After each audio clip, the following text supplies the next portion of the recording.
I haven't been on in a while and I'm a little rusty at this.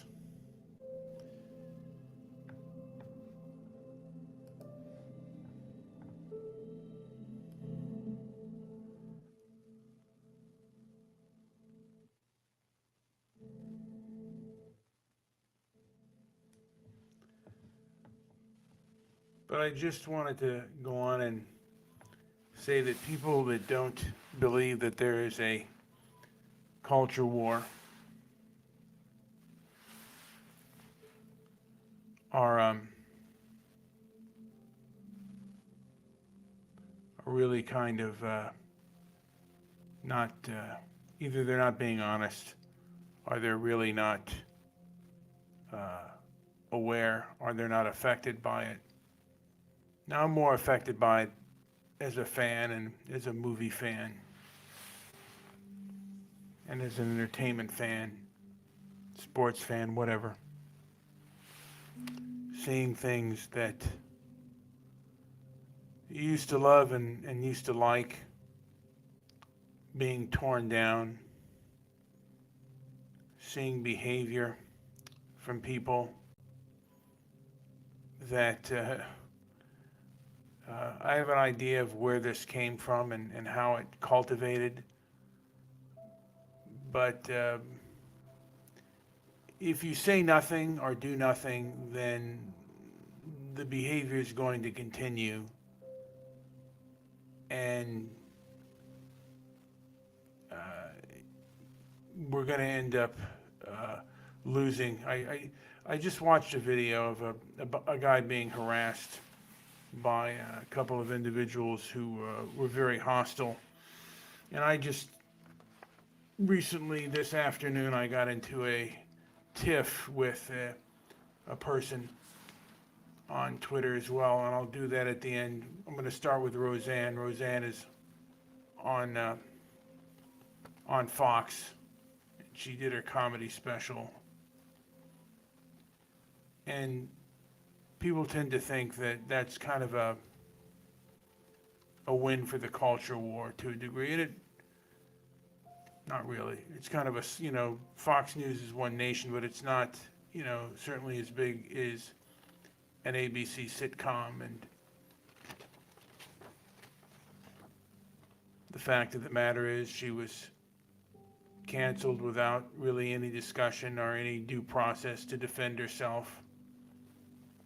And I guess to a lot of people, that's the way it should be. You get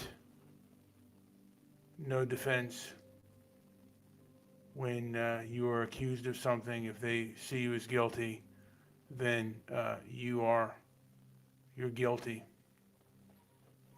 And then the NFL, I guess they played two national anthems. I don't even watch it anymore. I'm just disgusted with a lot of Americans and their viewpoints and their lack of objectivity. That might be where I'm at as well. Maybe I don't have objectivity either. But I got into an argument with a gentleman on Twitter, and these were his rules for engagement. And he writes, "Can you envision anything that will change your mind on the topic?" And it's like yes. If one of your arguments is shown to be faulty, will you stop using that argument with everyone? Then you got to have yes. Are you prepared to abide by basic principles of reason in discussion of this topic? This is what this person sent me. And then another thing, yes. This is a discussion. I will talk to you about this topic provided the following rules. Number one, do not introduce new arguments while another argument has yet to be resolved. Do not move on to another argument if it is shown that a fact you have relied upon is inaccurate. Okay. Provide evidence for your position of arguments. 4, do not argue that you do not need evidence. And this is a big one right here. First of all, the internet, Google, has changed its algorithm, and it is far harder to find information that, I mean, if it contradicts the narrative than ever before. And I think that should, hopefully, is investigated, because, again, um,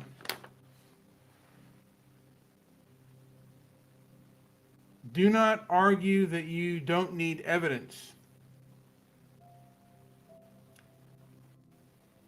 Did you reach any of these? Did you breach any of these rules in the discussion? And if it's no, congratulations. This is how a rational human being exchanges ideas. Now, I told him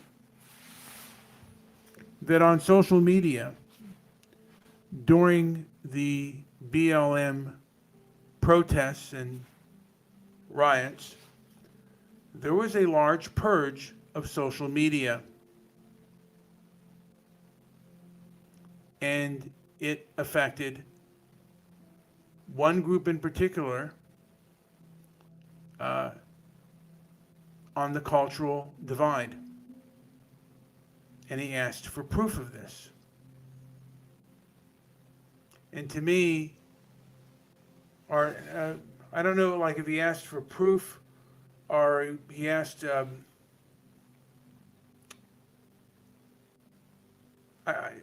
I forget exactly what he asked for, something of the nature of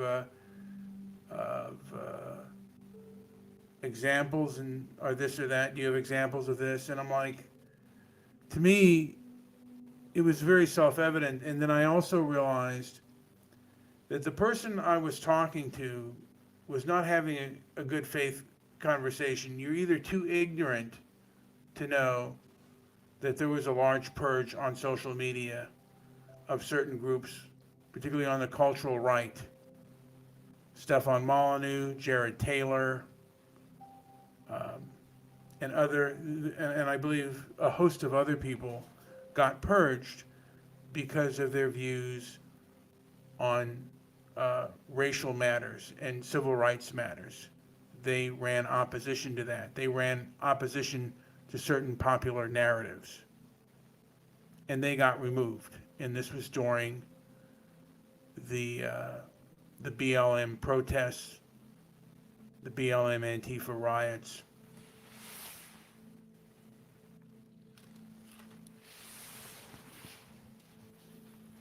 And I mean, the length of the conversation, I kind of realized that this person has no empathy or understanding for me as a human being. And he only wanted me to, to provide evidence, to mock the evidence that I would be providing him. And I realized that the conversation was going nowhere productive. There is a part of me that still wants to, lash out at these people, but it does no good. I'm not gonna change any minds with this person. He's he's definitely an ego victim, and he will protect his ego come hell or high water.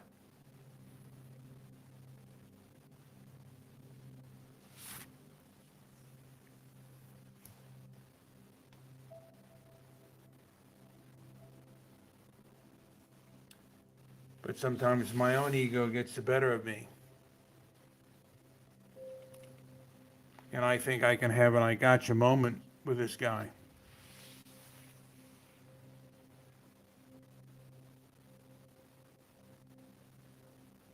Well, I just remembered he wanted sources for the fact that there was a purge. And again, there are certain things that I believe that are absolutely self-evident that happened during the riots, during the protest.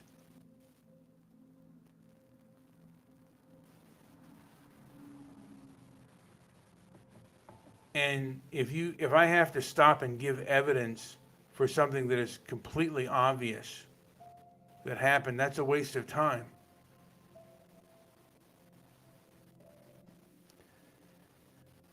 My blood still kind of boils on this.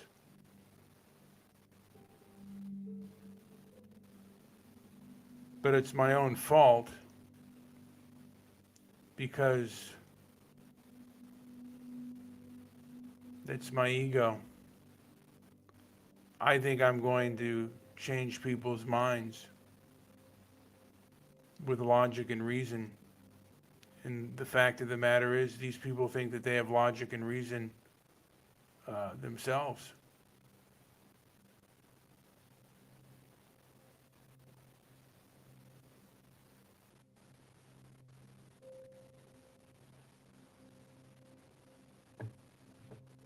They think they're 1 to 2 steps ahead of the game.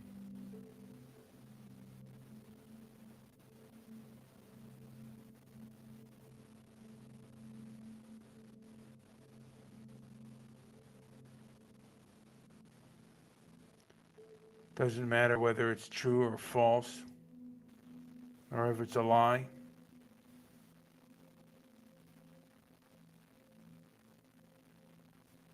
And you have to accept things as they are sometimes and move on.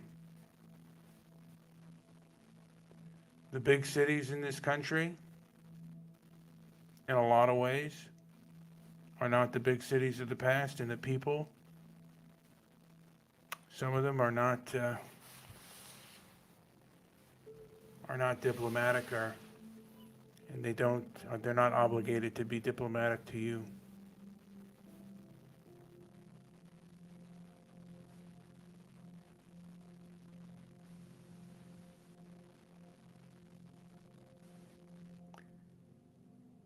Certain things still come. I just believe that they're so unfair that they come as a shock to me.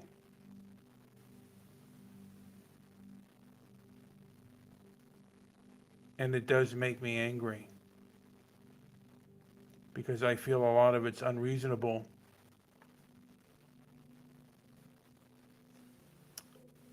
And when you can't see when hypocrisy is being done and it's being done against you,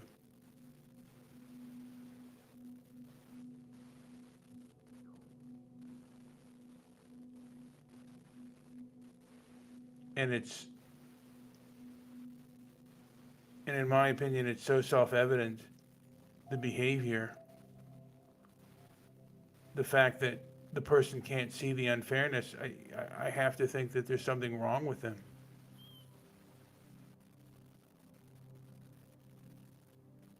If you don't see what's been done with regards to the internet, the information superhighway, I think there's got to be something wrong with your brain. And if a person won't even argue good faith and kind of take things that are rather self-evident, that cancel culture primarily attacks one group,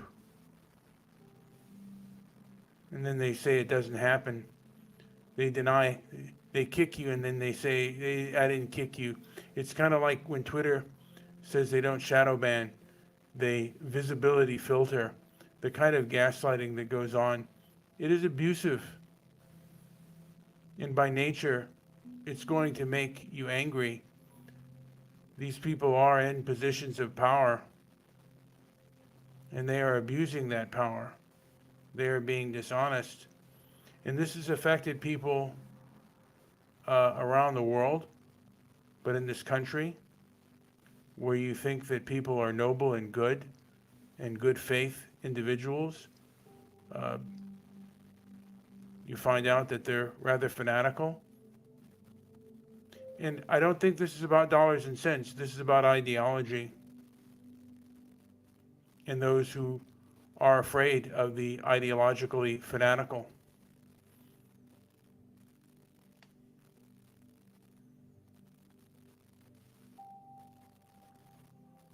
And I don't know if bravery is ever going to come to those that can do something about it. And I don't know how far this hive mind, how strong it is.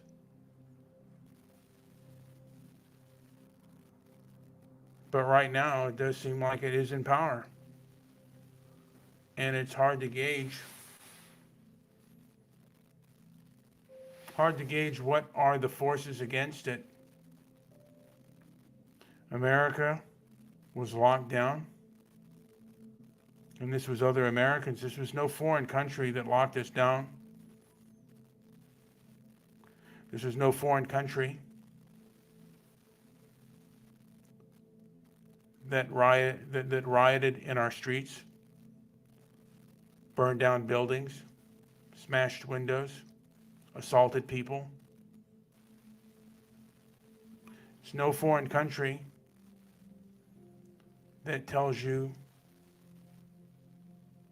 a riot is a mostly peaceful protest. These are other Americans that gaslight you and disrespect you.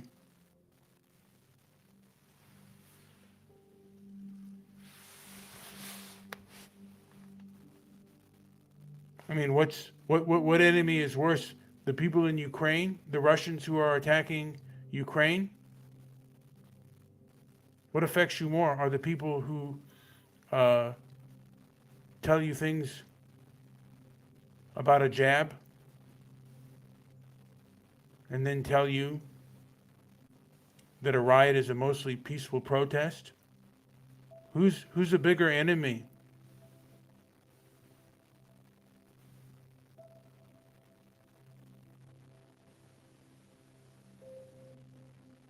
Who says that Antifa is just an idea and they refuse to investigate it?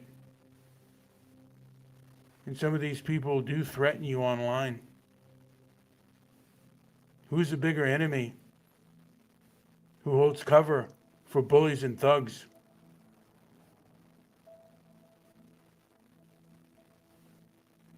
Darren says an enemy within. I disagree with you. Sometimes the enemy's within, but there are enemies out there that are meant to do you harm. Sometimes you can avoid them. Many times you can avoid them. We live in a society where, at least in this modern world, we don't have wild predators that will attack us, and if we have kids, it will attack our children. But we have criminal predators. We have ideological predators. We have fanatical predators.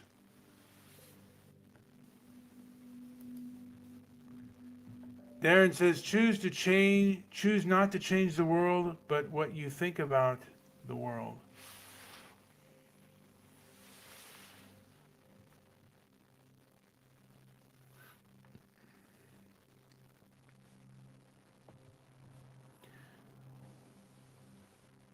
Yeah, I'm not necessarily trying to change the world. I'm telling the world the way it is.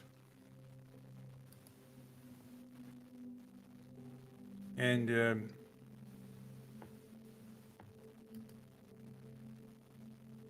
authoritarian predators. That's correct. There are authoritarian predators out there. And yes, there will always be predators. Will they be this numerous?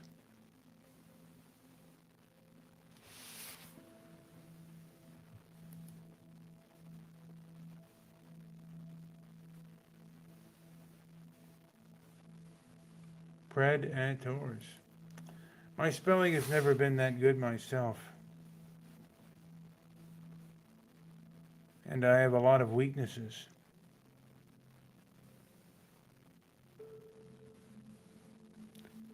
And I know that on average that it's not good, and I want to make a promise to myself that I'm not going to engage. I'm not going to engage with a person I don't think is good faith and a cornball. You do have cornballs on both sides, but some cornballs have more authority than others, and they piss me off. And I want to go ham on them and give them a taste of their own medicine.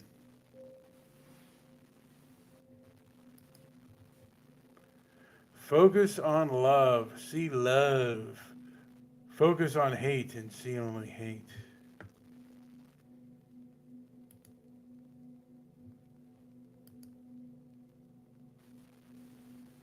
Predictive sucks. I don't know what that word even means.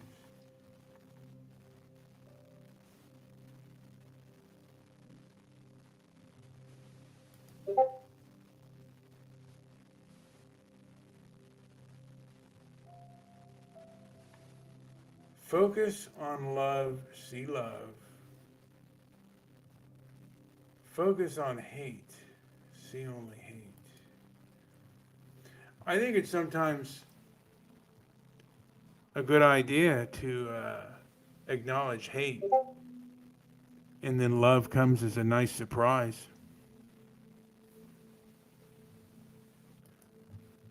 Now, you are better off eating fryer at Redondo Beach than to gate ignorant people of the world. That is true.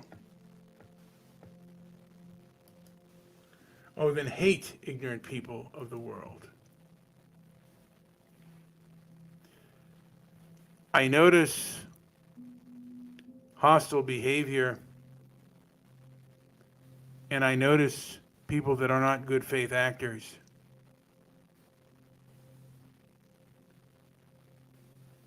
And I should notice them right off the bat and not engage with them. This person that who sent me these rules for our discussion, I could just imagine he is a true control freak. And I've known a few in my lifetime. I've known a few control freaks. And some of them go berserko, digurko, nutso, bagutso.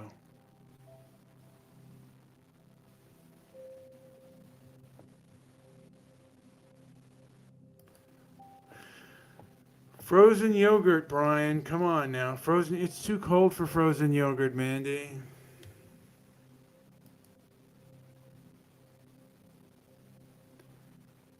Projection makes perception. I don't know about that.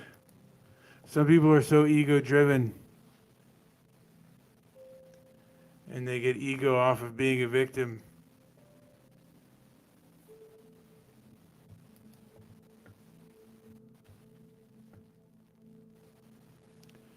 Those who are in need of being in control of others have no control themselves.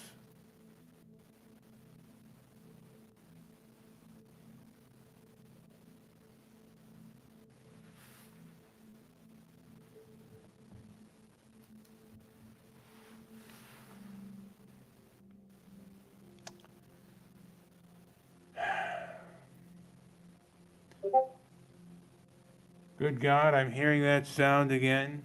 I almost want to turn off my Discord. Joey came by, and a lot of times he fiddled with it, and then he complains about the loudness of it. I think I might have to turn it off for now. Let me go on my Discord.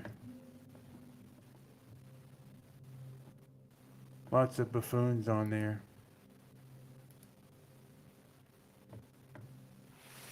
And I'm one of those buffoons.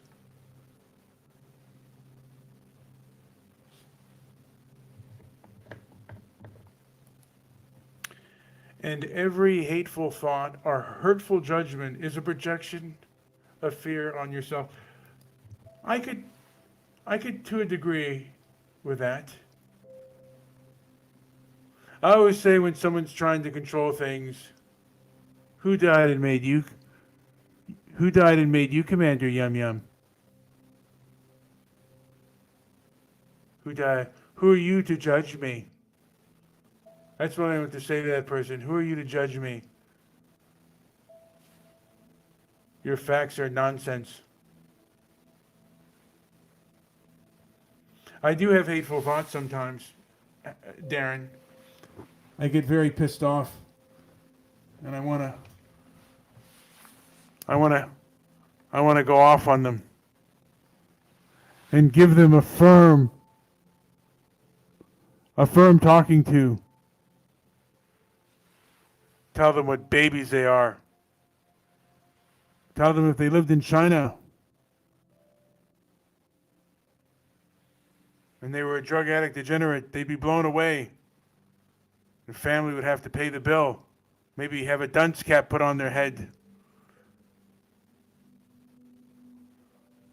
And then they'd be marched to the street. More movie talk. Wait a minute. Brian, stop hating and gum chewing. I'm not gum chewing today. More movie talk.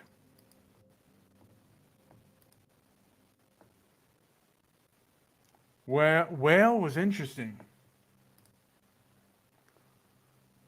Movie talk.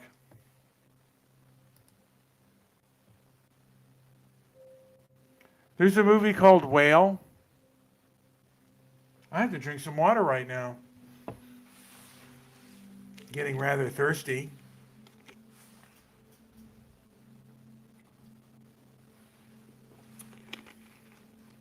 There was a movie called Whale Rider. It was a New Zealand film, and I found it very corny. He will win the Oscar. Jeez, good God. Shrooms. But, yes, there's a lot of silliness out there. And I probably shouldn't come with hate. But I don't want to come with love either. Love is also silly. Oh, Brandon Fraser, yeah. Well, I don't know if he actually gained a thing or it's makeup. And he's a chubby. I think he's like in a wheelchair. He kind of reminds me of the guy.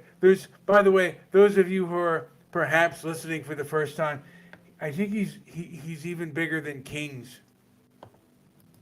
Oh, he had a 300-pound suit to play Fatty. They haven't done a Fatty Arbuckle story, by the way. But it's interesting, the movies. I mean, if we go into movies, how films change with the times and are at times even historically inaccurate, and they're not using the proper vernacular. I was watching just before this came on, I was watching a TV movie. They renamed it, but it was called Carter's Army, but they renamed it to something else. And it was a TV movie that was about a white army. I believe he was a lieutenant or a commander who is parachuted and has to enlist black soldiers who are, I believe, part of a custodial crew. I don't know if you call it that, but they have to. He has to have volunteers in that to go behind enemy lines. but they used the term black, and that's not the term that they used. And the same thing with the movie The Green Book. The Green the Green Book also used the term black. They did not use that term back then. It was black became a term that was used after Martin Luther King was assassinated, and Jesse Jackson, because they were called, colored, are actually, I don't even want to say the word, but it was the N word, but it wasn't the N word, the one that was a slur. It was what they were, the NAACP. And Jesse Jackson, after King was assassinated, when he was in an interview, said, "Please stop calling us that. We're black," and that's how that term came more popularized.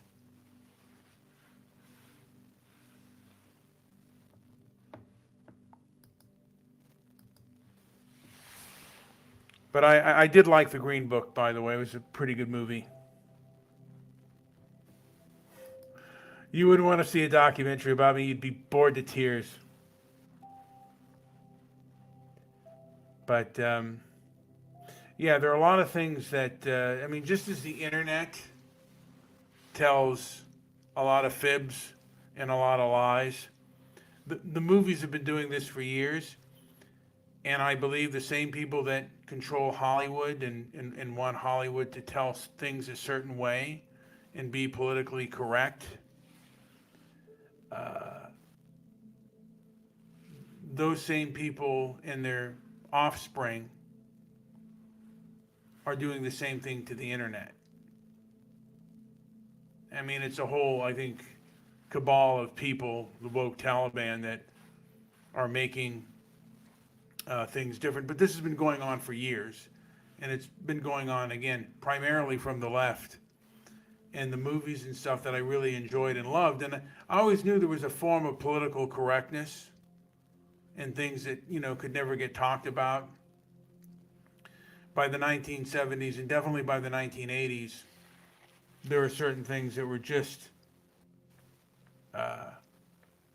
you couldn't film or do.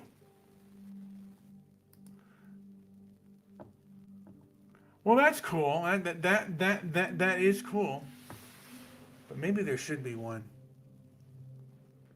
I've had plenty of jobs, but they weren't anything to write home about. Some of my other relationships, I don't want you digging up some of my past relationships in the past. They wouldn't have very flattering things to say about me.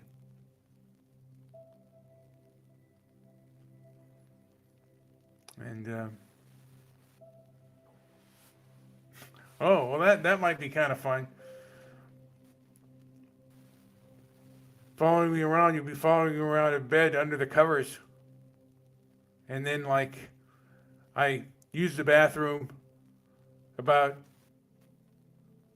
maybe 20 to 15 times a day. And sometimes I get into arguments with homeless people.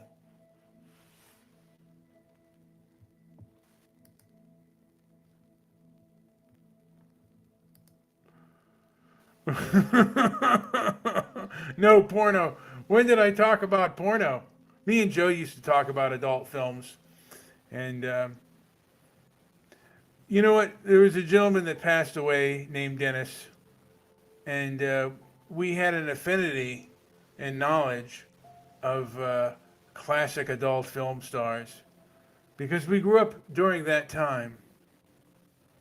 Well, thank you that the sound is great. And those films were really corny. And they got even worse as they moved to video.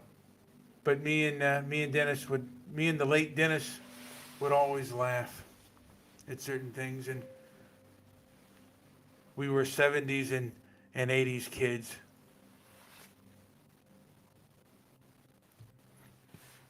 And actually, I thought Dennis was younger than he was. I knew he was older than me, but I thought he was like 68, maybe 67, but 66.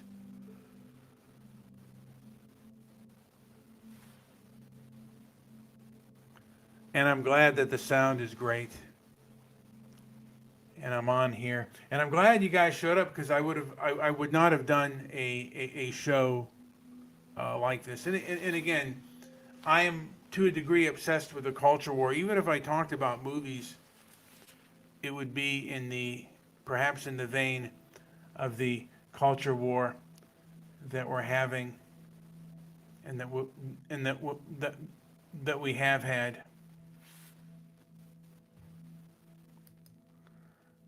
I am not 58. Bad carb, no donut. I am not 58. Not even close.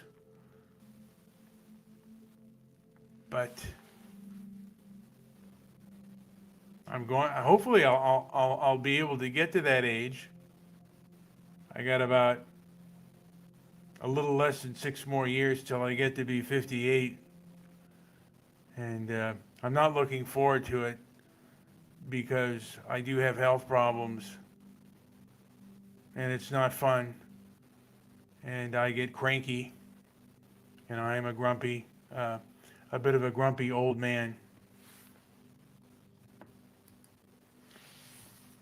Well, I mean, I saw some of the 70s and I saw all of the 80s. I mean, I was born in 69, so I remember when Star Wars first came out, and my father was a big film buff, and you're able to get a glimpse of history and what people talked about and what they didn't talk about. Yes, Darren is older than me. Darren, are you older than Dennis? Or are you about the same? Are you older or younger than Dennis? I'm just curious. I've gotten to be a grumpy old man. I'd like to think. You know what? I saw. You know what? I'll be honest with you. I must have seen Star Wars about as many times as you, Darren.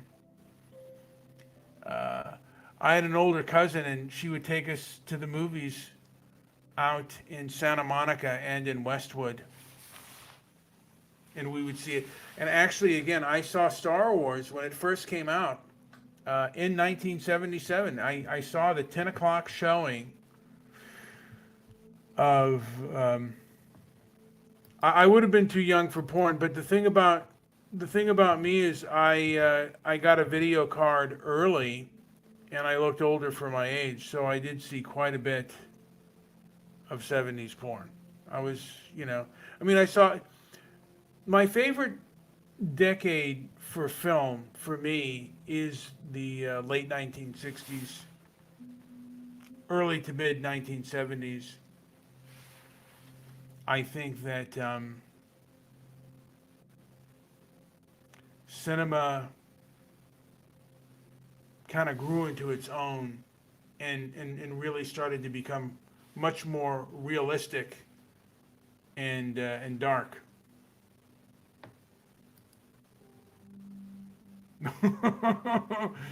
Yeah. Well, it was. I mean, it was at the Grauman's Chinese, and I believe it was like a 10 o'clock showing.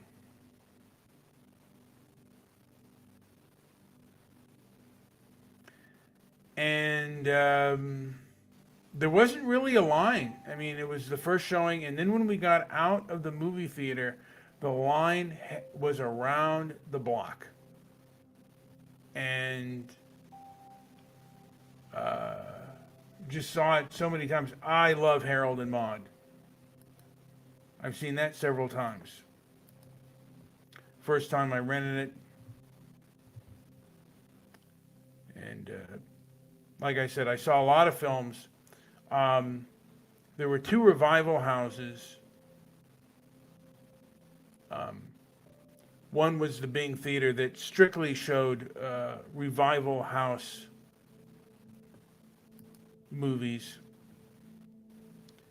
And the other was the New Art that showed revival house movies and midnight movies, which my father hated. I remember seeing uh, a preview for the movie Eraserhead, and I think my dad said the guy eats a bowl of scat in that film, and I don't think he did. That was actually pink flamingos, where it was dog poo that was eaten. And Rollerball was great. I saw that later on, along with the movie Shampoo, which I liked. Darren agrees. Rollerball was great. And I want to say, oh, they don't make it how they used to, but I think to a degree there is a view of films when you're younger. Just I think that because you're younger, that's part of your youth, and you remember things more fondly being young than you do being older. And I remember my dad would always like say it's not as good as it was always all they make is shit, and they make it without me kind of deal. It was they don't make them like they used to. That was the habitual line of all of my father's, uh, all of my father, and also my father had usually a writing partner that they would try to peddle scripts to, and they did other projects. His name was Bob Saki. He actually looked, I don't want to say he was a spitting image, but he looked a lot like Humphrey Bogart.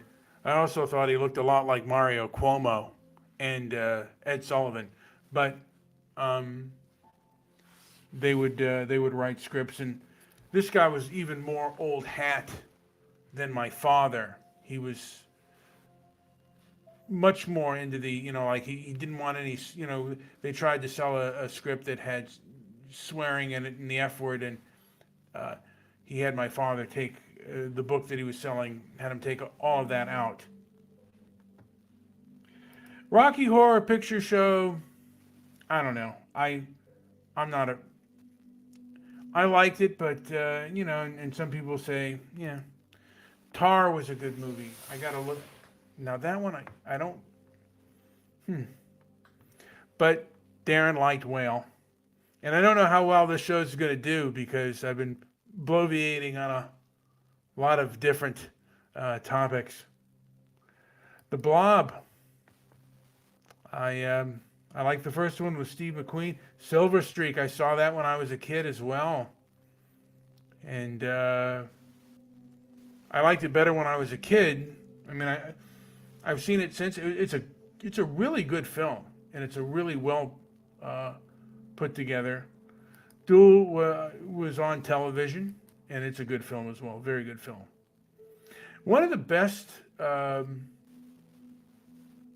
miniseries that I can remember was Rich Man, Poor Man. I like that, and I also liked.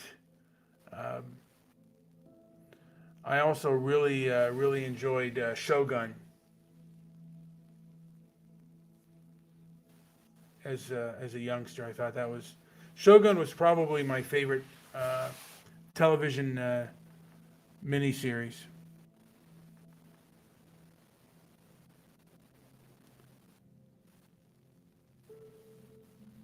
But there is good. There's good stuff. There's Yellowstone that I've heard is really good and really well put together.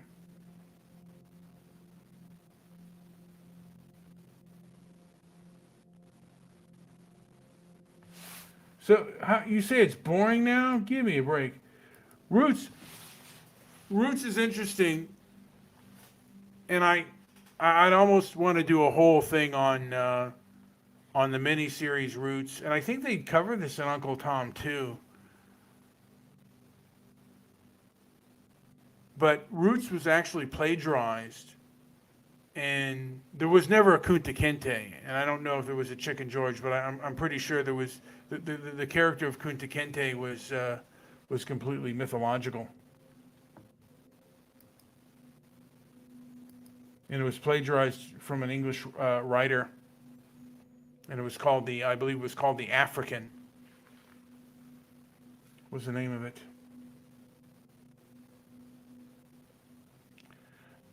White Lotus. I actually saw the movie White Oriolander. Oriolander. I really enjoyed that as well.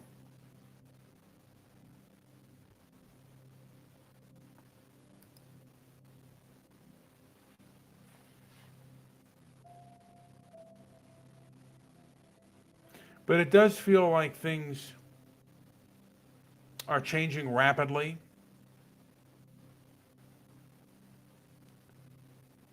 and maybe it's that I'm being too emotional. The creature of the Black Lagoon was shot in 3D. I'll tell you something. I saw a few 3D movies back in the 80s. The first two 3D films that I saw were at the New Art Revival House, and it was Phantom of the Room Org and Dial M for Murder. And back in the early 1950s, 3D was all the rage. And I remember Phantom of the Room Org. They had a knife throwing scene, and the knives, it would just go right out of the screen, and they would just throw it right at you, and the thing would just come whittling back.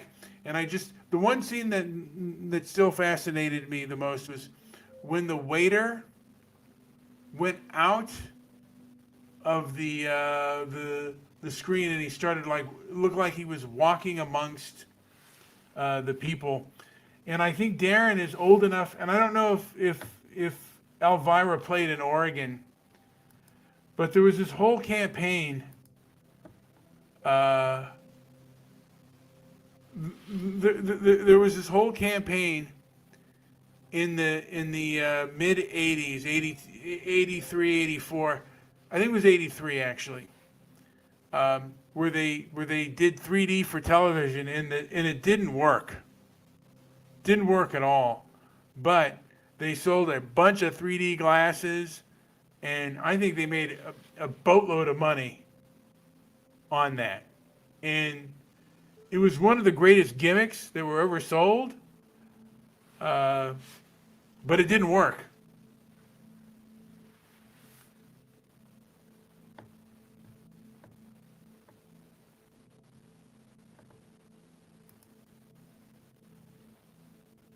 Whoop.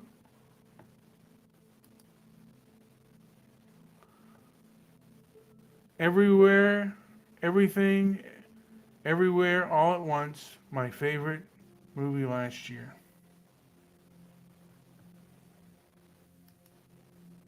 On the UFC channel.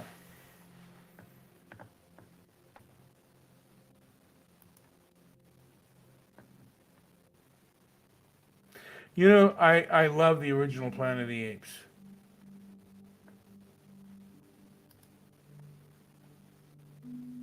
We bought glasses. I don't know what that is referring to.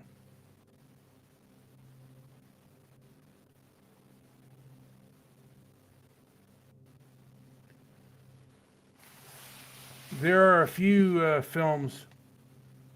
If I could ever get them made, I would love to see made. Two books that come to mind, and I'm not going to talk. I've already talked about them. And actually, I was looking at the movie Streets of Fire, and that is my favorite Walter Hill film. Just a popcorn, and I like the music and stuff. I liked it when I first saw it, but now I really, really enjoy it. And as an adult, I find the film to be just. I like it better than Grease, actually.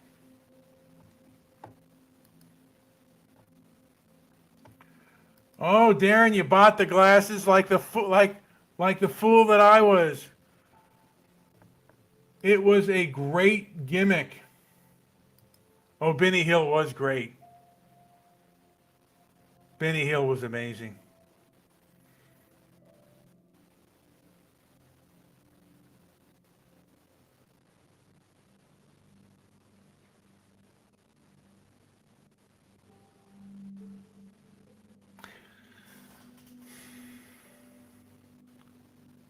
And again, I'm just going to say this honestly. I think the two best TV shows ever, The Simpsons and The Twilight Zone. Those two TV shows, in my opinion, are timeless classics.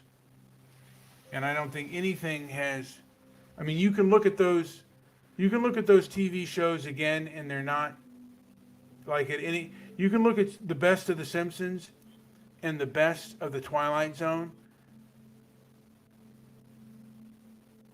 and no Archie Bunker, no. I mean, again, um, I mean, like I said, the Rockford Files are okay, but again, the Twilight Zone and The Simpsons, to me, are two ageless and timeless classic TV shows. And I like Magnum PI. I like the Rockford Files. I even like MASH. Well, I'm just going to say this. MASH is one of the books. If I could do that, if I could do the book, because I don't feel the movie was, the movie was more of a commentary on the Vietnam War than the actual Korean War, and I would love to do. Uh,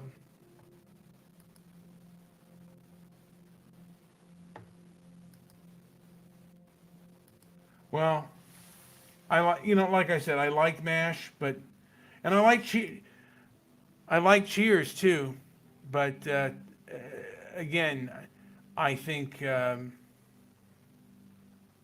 I think I'm just saying the two best in my opinion, and I don't know which one is better. I think The Simpsons has more, like it's so clever, and in the first couple of years had such clever writing. The Treehouse of Horror stuff is just absolutely amazing.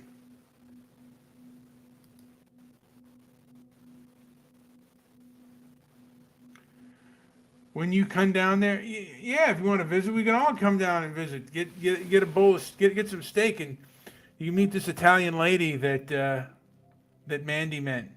Mannix. I was not a fan of that show, by the way. I don't know. Barnaby Jones, I remember that. I mean, they were kind of entertaining. Steak. Ribeye. Ribeye is delicious. I think I'm going to barbecue it at my, like find an open barbecue pit and barbecue. She was. I have some funny. I'm not going to get into that, but there's some funny things about her that make me laugh. Sometimes old people and old foreign people can make me really guffaw with laughter. Little House on the Prairie. How about Battlestar Galactica? She was. But she's a feisty old lady. She's a handful. I met Mickey Rooney. And he was a feisty old man. Being There is a great film. And I'm here bloviating now about movies. And again, I do believe that there is a culture war in this country, but we have no power over it. And there are still things that are enjoyable. There are a few things that maybe you may be able to steer.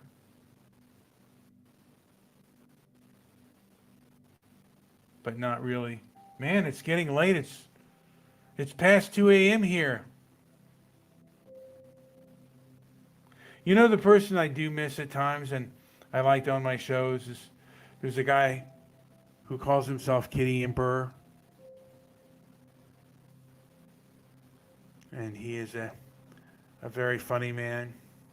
I used to not like him, and there was a part of me that wanted to go to blows with him. This young man. He's also like Dennis. He was from Canada, and I wanted to put a big snowball, make a snowball, and shove it where the sun don't shine with that guy. He made me mad a few times, and then I realized he's a big joker.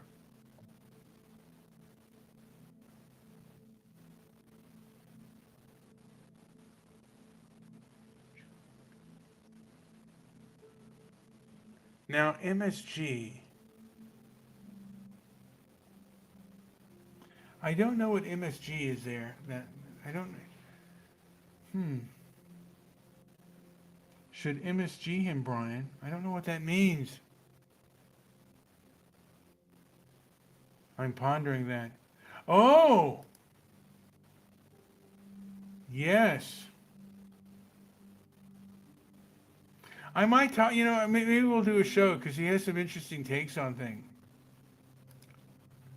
This is Stabby McHugs. He's come on board now. Stabby was around for my Blog Talk days. Sometimes he left my show because he found me he found me too inflammatory, and he'd say, "I have to leave you now, Brian." It was Mr. Midnight Movie, and I was into some very vulgar satire back in those days.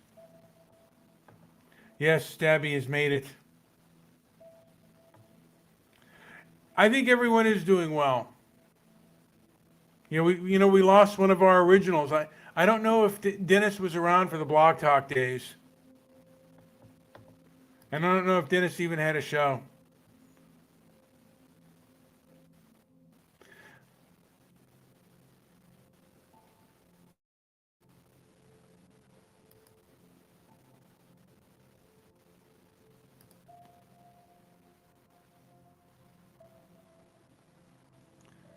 Well, she said she didn't bring in enough logs for the fire.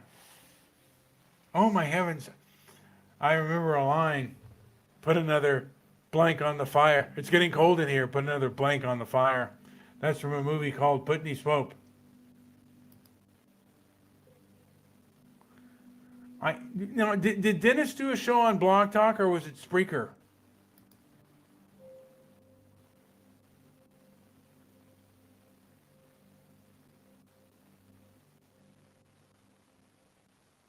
Yeah, Debbie has not been around for a while. Debbie has not done. I wish she would do a YouTube show and she can challenge me.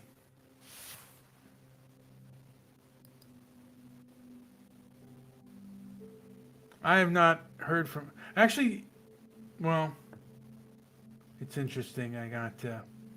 We used to do a lot of movie shows, Debbie and I.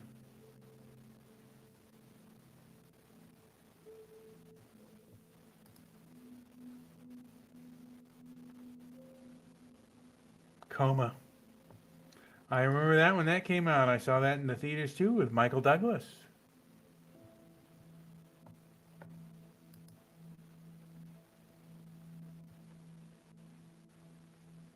Debbie was online, and a lot of these people perhaps don't know, like that I've had a history before with online things and online relationships were really kind of interesting, and some of the things I think of the past, and I get very big guffaw laughters because some of the things that were said, I always thought that I was an outrageous person, and I thought no one could meet my outrageousness, but there were people online that beat me with my vulgarity and outrageousness. They could go toe to toe with me, and 1,000 times more vulgar than I ever thought I could ever be.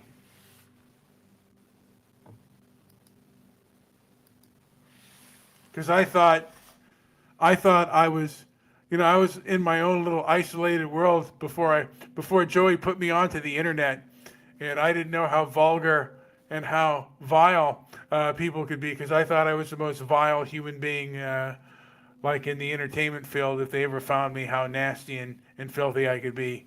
But yeah, there were people on the internet that were far more filthy, nasty, and disgusting, more disgusting than me.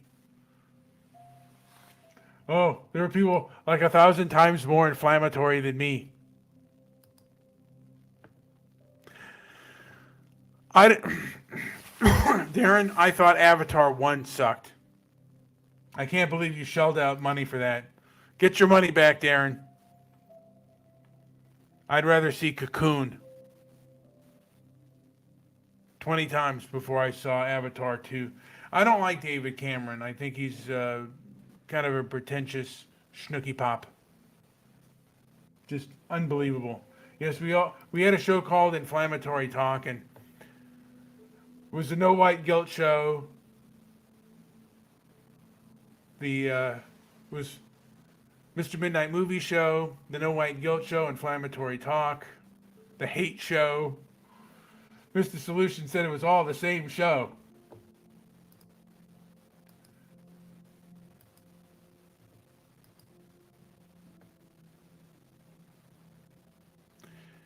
I've heard of the movie House of Games. I think there's a yeah with I think one of the Culkin brothers is in that movie.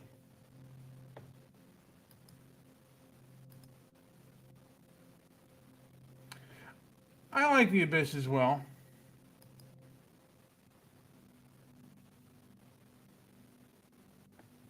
Yeah. Oh, that's so awesome that you have that.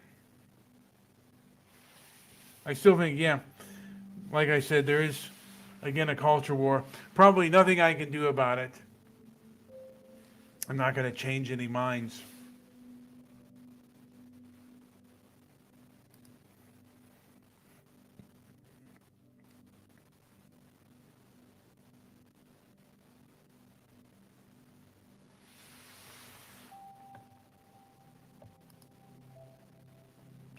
Elvira, Mistress of the Dark. She actually left Twitter. She became kind of woke, which surprises me about um, about Elvira. I don't know her real name, but uh, I first saw the movie Blackula,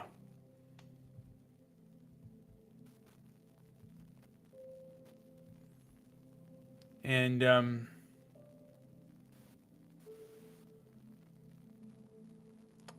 I remember they did a skit on a guy who was protesting these black made movies, and he said he stopped a movie called Blackzilla. And actually, there was an adult movie character named. Why am I laughing? No one's even here. But his name was Blackzilla.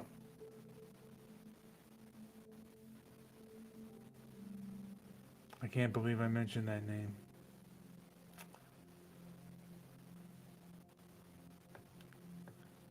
I've done like I'll be around some of my friends, and I'll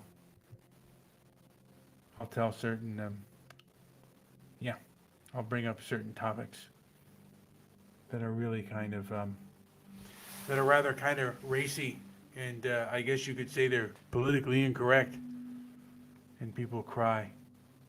Nowadays, there are a few sensitive people. Lilies of the Field with Sidney Poitier. I saw that late at night when I was up too late, and my father wouldn't catch me and send me to bed.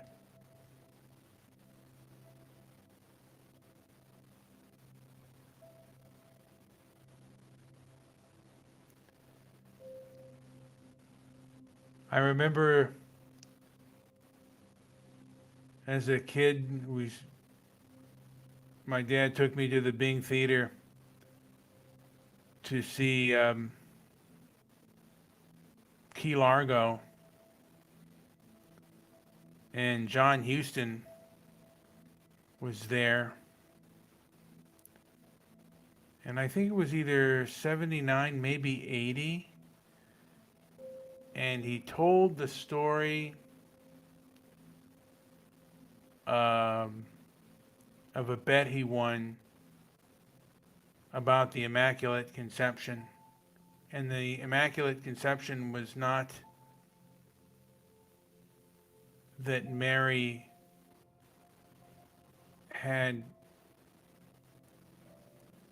conceived Jesus without fornication, but it was that I believe it was that she was born without sin. I'm thinking that. I mean, I forget what the Immaculate Conception was, but he had a bet and he won the bet. Another thing that I remember is that one of the actors in the movie Key Largo started Hamburger Hamlet, which was one of my favorite. It would have been. It wasn't my first because I have a childhood memory. I grew up next to a burger place, and I really liked. They were similar to In-N-Out. They were smaller patties, and I invented, by the way, and I think I invented it, the triple cheeseburger. But Hamburger Hamlet, they had a Henry VIII burger, which was a burger with ham and bacon, cheese, ham, and bacon, and with Thousand Island dressing. Yes, there is a place called Hamburger Hamlet. It was started by an actor, and Humphrey Bogart helped finance Hamburger Hamlet. Tom Cruise doesn't have a burger place, Mandy. God, I love those burgers, though.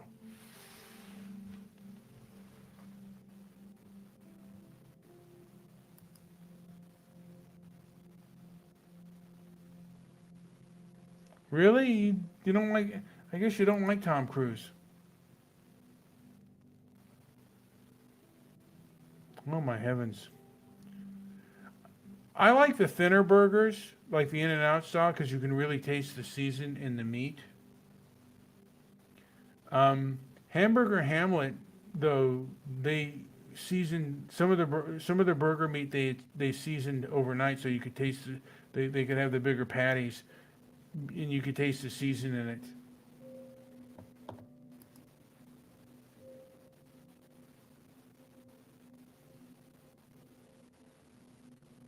Well, he had a deformed tooth for a long time, and he got it fixed.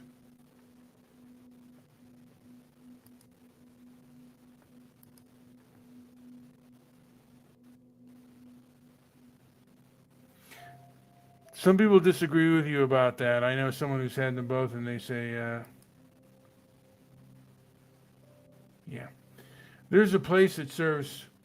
There's a Tommy's that serves a big basket of fries that are really amazing.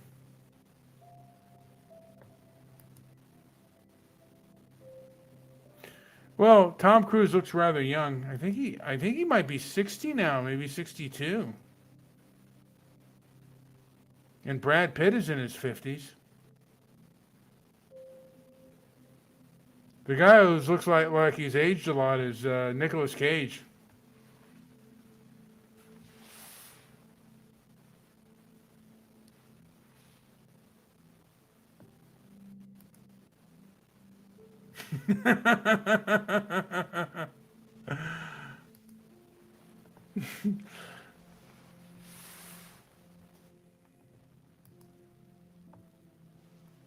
Perhaps they do. A lot of religious people have dietary restrictions and are very disciplined. And from my understanding, Scientology is a rather disciplined faith. So you might live longer if you're disciplined.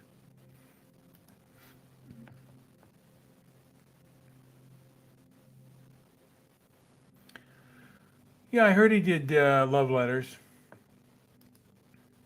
And I don't remember Charlton Heston really doing anything like in the '80s. He kind of I think his last great film was Soil and Green. I could be wrong on that. I liked Earthquake too.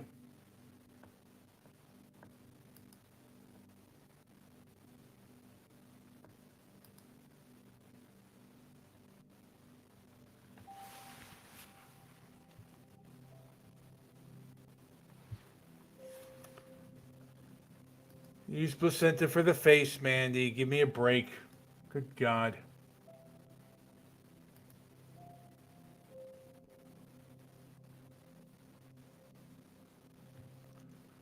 Well, gobble up the raw chicken.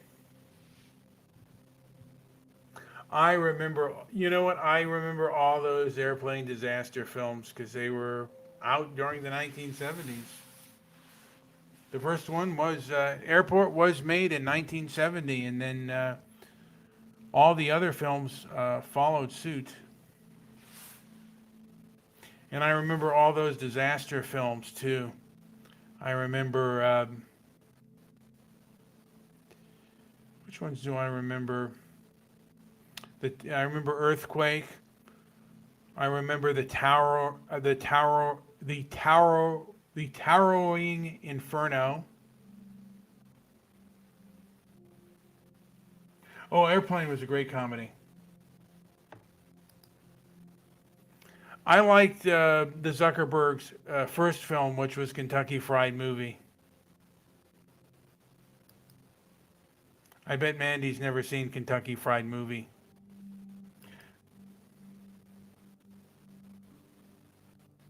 And the Poseidon Adventure.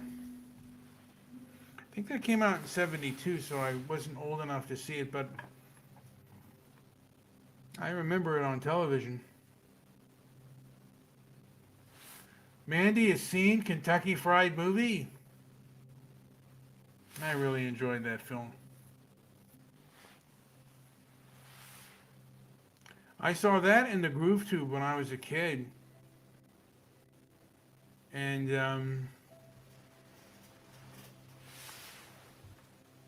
I really kind of enjoyed it. The show's been on longer than I thought it would be on. I didn't think that I wasn't expecting any guests, but there are a lot of late nighters here, and usually I don't do things late at night. Joey's the one usually up late at night, not me. But I've been working late, so I'm up late at night now. I heard that Cocaine Bear is coming out. Joey and I had a bear movie, Marijuana Happy Hour, and is Marijuana Happy Hour? Does he even do any things anymore? I gotta look him up.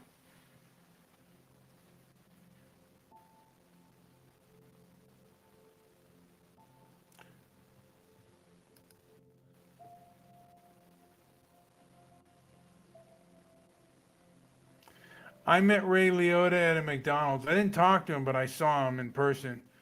And he was I don't know how tall he was, but he looked like a rather frail man. I also saw James Caan uh, at a football exhibition, and he also, I mean, he really looked like a broken and frail person.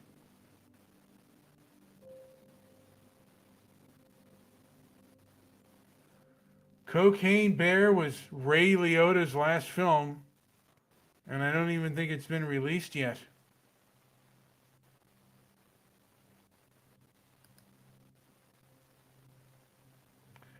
I never saw Snakes on a Plane. I just heard like some of the dialogue over on it.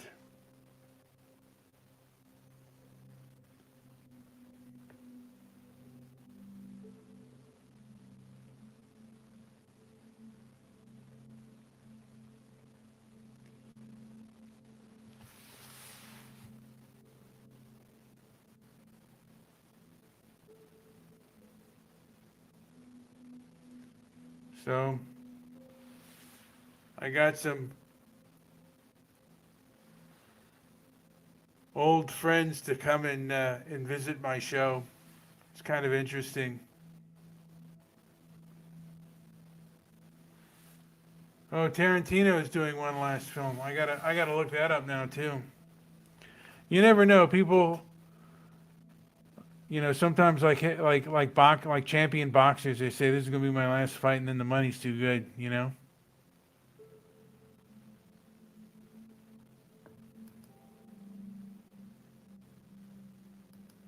There are plenty of bad films that I can remember seeing that were real stinkers. Well, folks, I'm getting tired. The gods must be crazy. But I kind of want to make a striving promise to myself that certain people I'm not going to engage with.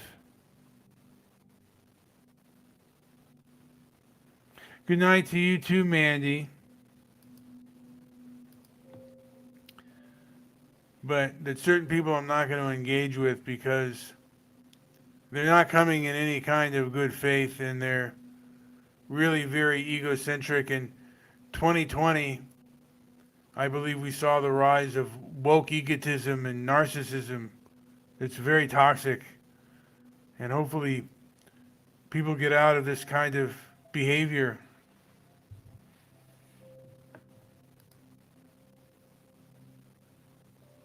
I guess I do to a point. But I'm still obsessed with the culture war, and I'll talk, like I'm not going to end my culture war beliefs, but that doesn't mean that I'm going to not talk about movies. But it's probably going to be in regards to the culture war and the perception war and I don't know if you'd call it a psyop war. Bringing the darkness out to the light.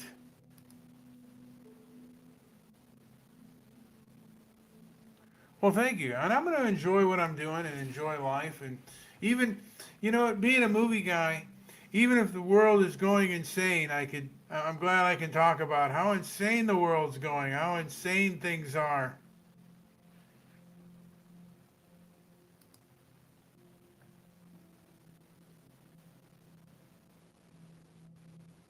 I'm not in Oregon, by the way.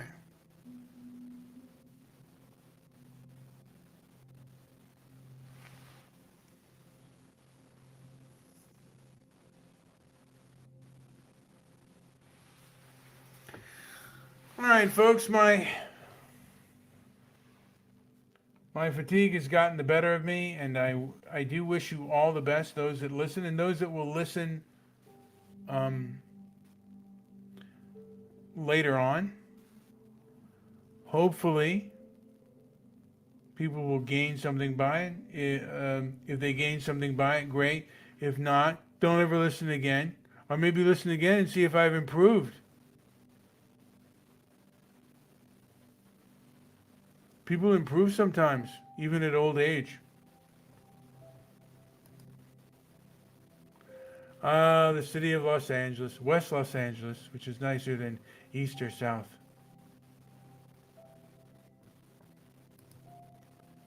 So, again, I'm trying to make a little bit of a promise to myself. I'm engaging in these Twitter wars and engaging with toxic, egocentric buffoons. And I have to stop it. Oh, Mandy. Okay.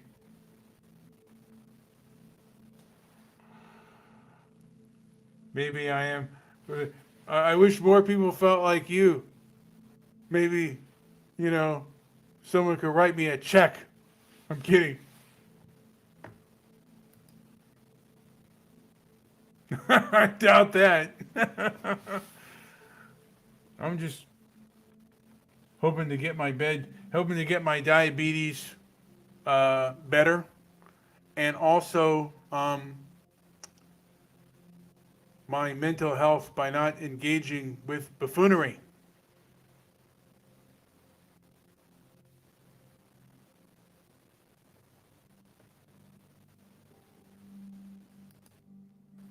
In bad company. Thank you for showing. Stabby, I don't know what the hell happened. You probably went back to bed, maybe to a coma somewhere. And I thank you all for listening. Maybe share this thing called Transparency and Merit. And how much transparency, how much merit it has, decide for yourself. Anyway, this has been Brian with Transparency and Merit. Like, subscribe, leave a comment down below. Put a like on that. Put a like up there. For God's sake. So you can,